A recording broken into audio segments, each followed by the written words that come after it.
Сдруженијето на граѓани и Асоцијација за рециклирање на пластика на Република Македонија, Петра, започна со реализација на проектот креирање и поставување интегрален систем во основните училишта за решавање на проблемот со отпадната пет амбалажа. Проектот финансиски е подржан од Глобалниот еколошки фонд, програма за мали грантови. Денес овој проект се презентираше во Општинското основно училиште Никола Карев во Кочани. Во рамките на спроведување на проектот креирање и поставување интегрален систем за управување со пет амбалажата во основните училишта, Асоцијација Петра за рециклатори на ниво на Република Македонија и Сдружение Еднакви за сите Кочани спроведуваат проект во кој што се вклучени основното училиште Никола Карев и основното училиште Малина Попиванова.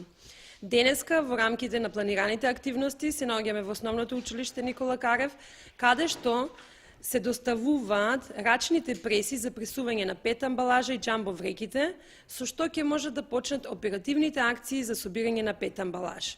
Со ова стартува оној дел кој што се вика директно во акција и акција на локално ниво, а се во интерес на глобалното задоволување за промена и намалување на климатските промени и еден мал допринос индивидуално на секој од нас. Проектот започна со реализација во декември 2011, а завршува во март 2013 година. Цел на проектот е намалување на неразградливите органски загадувачи кои се испуштаат од спалена отпадна пет амбалажа и едукација за промена на јавното мислење во однос на квалитетно управување со отпадната пет амбалажа во сите основни училишта.